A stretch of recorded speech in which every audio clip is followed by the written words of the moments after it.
गुजरातमधील वापी भिलाड परिसरामध्ये झालेल्या मुसळधार पावसामुळे मोठी वाहतूक कोंडी निर्माण झालेली आहे। भिलाड इथे मुंबई ते अहमदाबाद राष्ट्रीय महामार्ग पाण्याखाली गेल्यामुळे वाहतूक पूर्णपणे विस्कळीत झाली आहे। भिलाडपासून महाराष्ट्रामधील पालघरच्या धुंदलवाडीपर्यंत आणि तलासरी ते दाबचेरी मार्गावरती तब्बल 35 ते 40 किलोमीटरपर्यंत वाहनांच्या रांगा लागल्यात।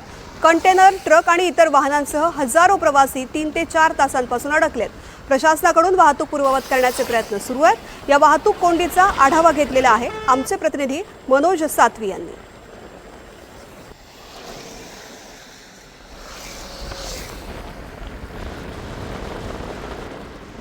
गुजरातच्या वापी आणि भिलाड या परिसरात झालेल्या मुसळधार पावसामुळे मुंबई अहमदाबाद राष्ट्रीय महामार्गाला मोठा फटका बसलेला आहे।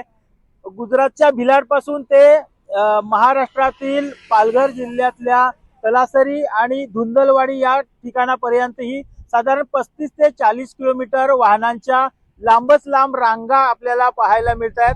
अनेक महत्त्वाच्या सामानाची वाहतूक करणारे कंटेनर असतील, ट्रक असतील किंवा दुधाचे टँकर असतील, हे वाहतूक कोंडीमध्ये अडकलेले आहेत।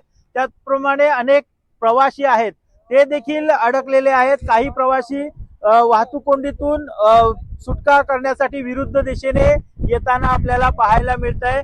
प्रशासनाकडून, गुजरात राज्याकडून या भिलाड या ठिकाणी ही वाहतूक कोंडी सोडवण्यासाठी प्रयत्न सुरू आहेत।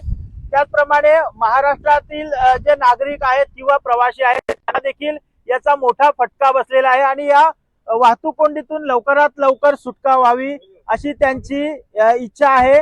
या वाहतूक कोंडीत अनेक प्रवासी, सामान्य नागरिक आणि वाहन चालक अडकलेले आहेत आणि त्यांना मोठा मनस्ताप सहन करावा लागतोय। NDTV मराठीसाठी मनोज सातवी, तलासरी, पालघर।